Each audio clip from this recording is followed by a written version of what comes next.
Hello there and welcome. Today we are talking about the Book of Boba Fett Episode 2. Lots of Tusken Raiders.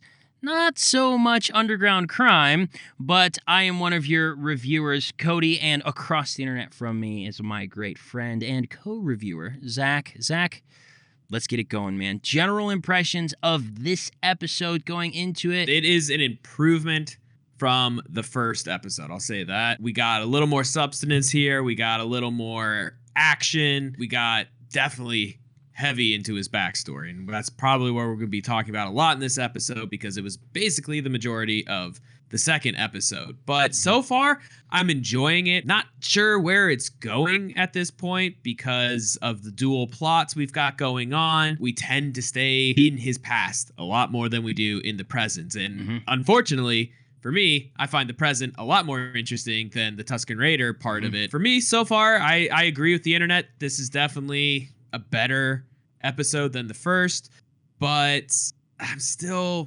waiting. Still waiting to see where we're going here. Still waiting to see what this whole Boba Fett story is going to be about. How about you, dude? What'd you feel about the episode? I'm with you. I enjoyed the episode. I thought it was an improvement over the first one. It focused on world building and culture building of the Tusken Raiders. And just quickly, this review will have spoilers in it. So if you're looking for a non-spoiler review, after this little general impression section, we'll get into spoilers. So we'd love to have you back. If you go watch the episode and want to come back and hear our thoughts, just wanted to give you a spoiler warning. It definitely focuses on world building and kind of giving us an expanded understanding of a familiar place, right? We're very familiar with Tatooine, and now we're getting to know it a little bit deeper. I thought that the story arc within it was good, although I will say I didn't like the structure of the episode. I actually thought that it was pretty underwhelming the way in which they basically split it up into two halves. I didn't like that very much. It kind of annoyed me and left me less satisfied at the end than if I think they would have balanced the present and past cuts like they did in the first episode. Overall, I thought it was pretty decent. This show hasn't really wowed me yet. But however, by the time we get to the season's end, we could change the tune. But overall, the season has started off a little slow out of the gate and has me desiring it to improve, and we'll see where it goes. So do you think the reason why it's starting slow is because it is Star Wars? Like, it has the juggernaut of everything Star Wars is, the IP of Lucas's baby behind it. And so do you think that they feel that they can start slow because people are already fanboying over the fact that it's about Boba Fett? Everyone loves him. So you have that going for you. You're throwing him back on Tatooine. Everyone loves Tatooine. You have the Tusken Raiders. I mean, you kind of have all the things fans love. Do you think they're taking it slow on purpose because they know they can because it's Star Wars? I don't know if they're doing it because it's Star Wars. I can't say exactly why, but my theory is this. I mentioned it to you before we started recording. It comes across to me as really like embracing that fantasy space western that some people describe Star Wars as, right? Because it's not hard science fiction and it's not really space fantasy. It is kind of like a western fantasy space adventure. It's really neat, and that's what makes Star Wars cool. And to me, even with The Mandalorian, I feel like the Book of Boba Fett kind of embraces this older, like 50s and 60s style of Western storytelling. And those are typically slower, more deliberate paced movies and focus a lot more of the payoff at the end than really like getting you into the action right away. Yeah, no, I think that's definitely a piece of it. I think that the style of this one especially is reminiscent of that spaghetti Western. I mean, all the Dirty Harry films and stuff, they are very slow moving. Like if anyone wants to watch the old Western movies, they are not action-packed. They are very slow burn, kind of lead up to a big battle scene, and even that's just at the end of the film. So this is definitely not it because we obviously got action. Yeah, for sure. In this one, and it's Star Wars, so you're gonna have action. It's different than any Star Wars. If anyone has ever watched just the movies and are coming to a show, I feel like this one is moving incredibly slow because Star Wars gets you into it and they move.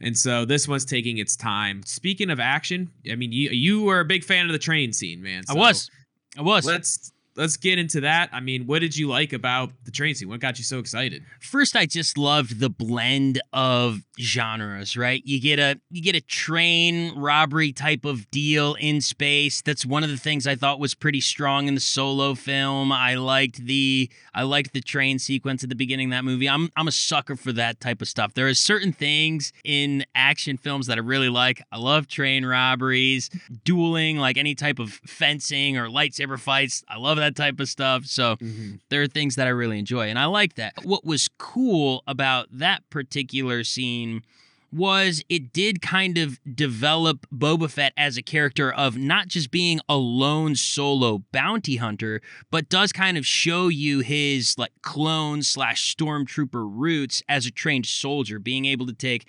Tusken Raiders, who are very much kind of portrayed as like nomadic savage types, gets them to organize, plan, fight together, and they come up with a tactic that successfully shuts down this train that's terrorizing the territory that they are either guardians of it, are they just nomads? It's not extremely clear, but they needed help in this situation, so he taught him some tactics, worked together, and you're seeing changes in him through the action rather than just being told all the way he's changed. So that's why I enjoyed the train action sequence. It didn't just give us good action. It was super high quality for a television show, but it progressed Boba Fett as a character, right? He's no longer the lone do-it-all-myself bounty hunter. Yeah, absolutely. And on top of that, we got into the Tusken Raider background and the backstory of this group. And for all of the fans out there that, you know, love the Tusken Raiders for some reason, and obviously throughout the films, they're just here and there. They pop in just to kind of terrorize the main characters, and then they disappear. Yeah. We get in deep with Absolutely. them. We learn their culture. We learn just they are this nomadic tribe, and there's many of them apparently. It's very much like the Native Americans in America. I mean, just native tribes really across any continent. All continents.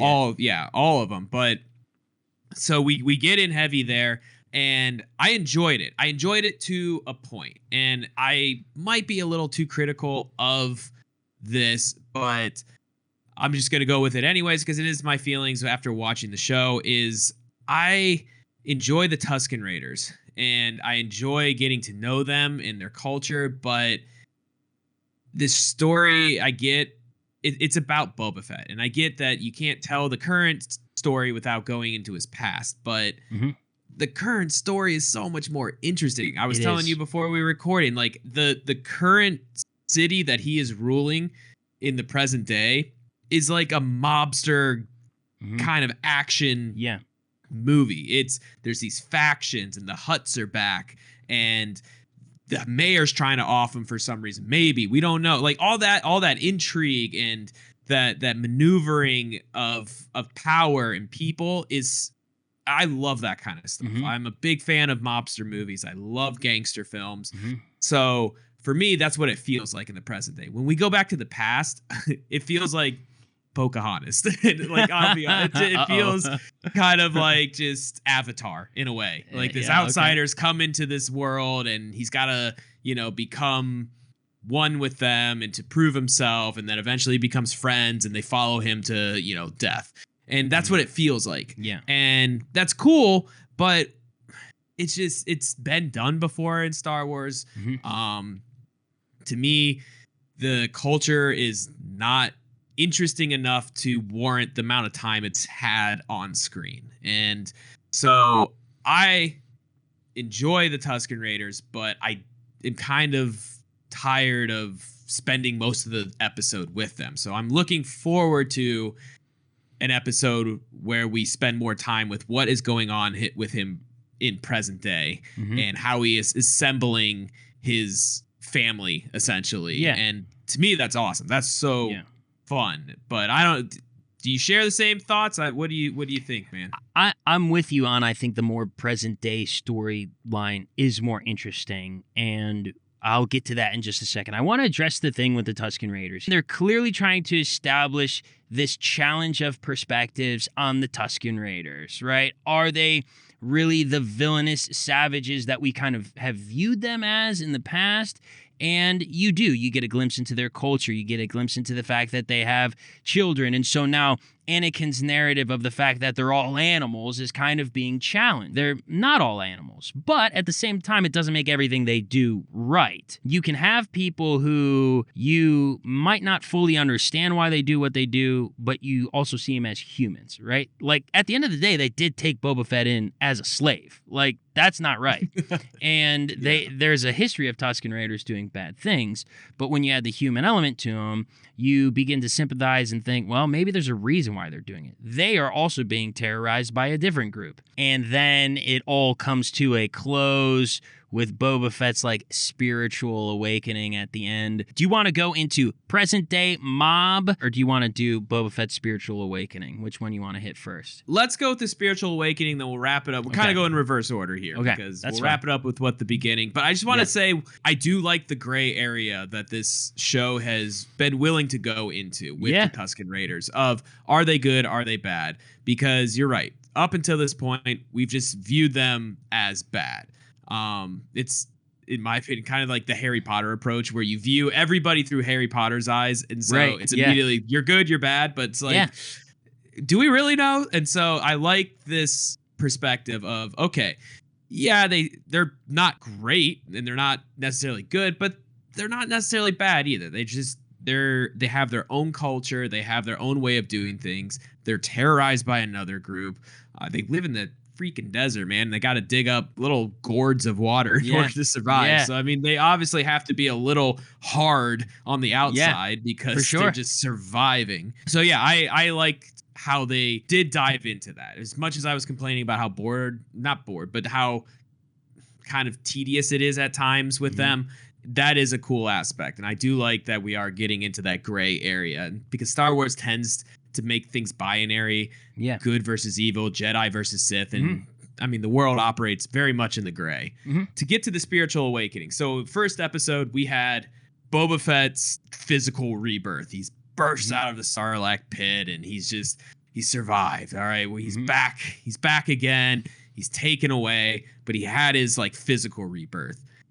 I felt like the second episode really tried to drive home the point that he is having a spiritual rebirth. He goes and conquers the train with the Tusken Raiders. He is trying, not maybe advertently to join their culture, but there's no other option at this point. So he's making the most of it. And so he gets to a point where he helps them. They respect him. He's kind of all in with them right now. What I really enjoyed was they took the Tusken Raiders to a level of like the deep shamanistic culture that a lot of South American cultures have, where if you're going to join the tribe, you're going to become a man. You kind of go through this journey, this spiritual journey. And so a lot of times it's a psychedelic drug. With this one, it's a psychedelic lizard, I guess. It was interesting. But I enjoyed that a lot because it did drive home that point of you are going on this spiritual journey now. You're going to leave your body and it's just your mind, and you're going to you have to fight your past, your demons. And he does. And he addresses at least some of that. We get those flashbacks of him on Kamino and like him kind of watching his dad leave on the classic Boba Fett starship.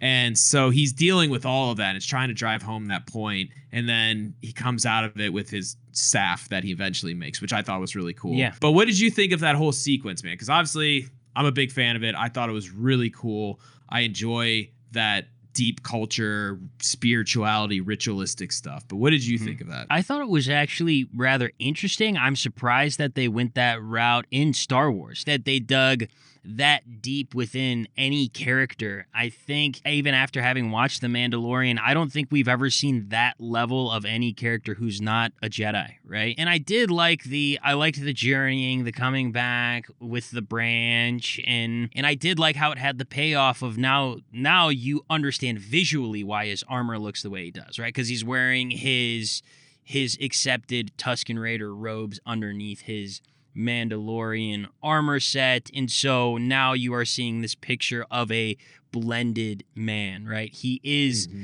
still who he was, but he's a new version of that. And I like how it has all been done through the visual medium. That's the big thing about storytelling, where I think right now modern on-screen storytelling's in a rough spot, because I feel like everyone wants to take their message and they want to say it to you. Like, they just want to say it through dialogue, like, or use a character who in some ways kind of breaks the fourth wall to tell you what you're supposed to think. And I appreciate that this show just really doesn't do it. I was surprised that they did go that direction in a Star Wars show, and just in Star Wars in general. But I do like that they are really diving into a character to that level, drawing out a character that has to kind of come to terms with his past. I can't help but think that's going to come up at some point, where he's going to have to deal with that in the present day, which we can get into right now. I mean, what do you think, man? It's to me the more interesting part of the whole thing. I said it already. I love gangster stuff, and it feels like that. So you tell me, what are you thinking about all this? Well, I thought that the episode started super strong. It sucked me in. I was like, okay, this is a good start. I wasn't sure how it felt about, especially like the present day sequence in the first episode, because I was like, we just didn't really get enough time with it. So what exactly is going on? And then it starts off strong. I'm like, man, I'm really intrigued by this, right? The mayor actually seems to be not the assassin, and you're kind of led to believe it might be the owner of the bar, and then that gets interrupted by the arrival of more Hutts, and you're like, wow, this is moving. I am interested. What mystery are we going to have unveiled here? And we get to see a character who is a bounty hunter. He's a dark-furred Wookiee. His name is Black Chrysanthemum, I believe it is. I actually have the Darth Vader comic book that I first saw him in, so I was like, oh, hey, I know who that guy is. So you get a verbal exchange between the Hutts and Boba Fett, and I'm like, man, this is great. And then you get the view of the recovery chamber. It cuts to the past, and I'm like, all right, we're going back to Tusken Raiders. But man, I can't wait. I can't wait to see what they do with the rest of this story in present day, because it didn't feel finished within the episode, but at that point, it was. And when the episode ended and we hadn't revisited present day Boba Fett, I was pretty disappointed. I was like, I really wanted to get more of that. It didn't feel done to me. I believe there was a structure issue there as far as how the episode was structured, and I'll let you give your piece about the present day narrative. Yeah, I enjoyed the callbacks too to Return of the Jedi. Like, the way that they bring the assassin in is very much how Leia brings in Chewbacca, just kind of dragging him along, and or not Leia, Luke. And I think it's so cool that they are, I mean, obviously in Jabba's palace, but they're just kind of nodding heavily to the old movies, and even the whole Rancor kind of like fake out was really great. I was so excited. I was like, yes, we're getting that. In the back of my mind, as I thought, like, as the scene was developing, I was like, I don't think it's gonna be there. How did they feed this thing for that amount of time if no one's around? And of course, it's not there. But I liked all the nods to the old films. For anyone who's nostalgic like I am, this is right up your alley. But I agree. I thought it ended way too soon. We find out that Jabba the Hutt has family, and they're here to take back what is rightfully theirs, according to them. And they bring the Wookiee with them that I thought there'd be more there, but it's all just foreshadowing. It's all foreshadowing of what's to come. Obviously, Boba Fett is way in over his head with a lot of this stuff, because now he's got the lady that works at the bar kind of against him. He's definitely got the mayor against him, and now he's got the Hutts back. And so there's these factions, and no one in town really seems to like him. They all kind of stare at him when he walks by. So he's got his work cut out for him, and that's why I am more interested in the present day, because I am like, okay, obviously he's going to get out of the Tusken Raider camp, because he is here in Mos Espa. So I'm more interested in the present, because we don't know what the heck's going to happen with him. Yeah. So and I'm with you. And another thing that is interesting to me with the present day scenario, Boba Fett, is he's always sleeping in that recovery chamber. And I'm curious, is that just because of all of his burns and wounds from being in the Sarlacc pit and then out in the desert for so long? Or are they trying to build up like he suffered even more damage in his journey with the Tusken Raiders, that he's like dependent on this thing? Because, I mean, he's been living in the desert with them for who knows how long at this point and seems to be doing all right. He's, taking down massive trains and stuff. So are they alluding to, hey, even more stuff's going to happen to this guy? Because he's also, not with the Tusken Raiders anymore. So, yeah. What happened? No, that's a good point. That is a good point, that he kind of needs this pod to continue to sustain his life. But, he's with the Tusken Raiders right now, and he's kind of just chilling with them. So, yeah. I mean, I'm sure something's going to happen to that pod at some point, because it's sustaining his life. And if I know movies like I know them, that thing is not going to be around when he needs it. Yeah. So my final score for this one, man, I'm going to give this one also a 7 out of 10. I don't think it was worse than the last episode, and I don't think it was significantly better to bump it up to an 8. But it was a good episode, showed us some really neat things. The only thing, my big complaint, was the structure. I think if they would have trickled in flashback and present day a little bit more, it would have maybe been less disappointing at the end there. And maybe part of that is because they really want you to feel like he's having these flashbacks when he's in the recovery chamber. And if they do it too much, it might feel, a little cheesy. But anyway, man, 7 out of 10 from me. What are you thinking? I think I gave the last one a 6. I think I'm going to bump it up to a 7. There was more action. You got to know a little more about the worlds. For as much time as we spent with the Tusken Raiders, we at least got to develop the present day enough to make you really, really interested in what's happening there. Yeah. So I'm going to give this one a 7 out of 10. I think it's better than the first. So we're moving the right direction. I'm not wowed yet. I'm not excited, but I am excited. I shouldn't say that. I'm just not overly impressed yet. Right. So we're going to see where this whole thing goes. Absolutely. Well, thank you guys so much for listening. Be sure to like the video and subscribe if you would like more, and be sure to check out our episode 1 review if you hadn't. But Zach, why don't you say goodbye and take us out?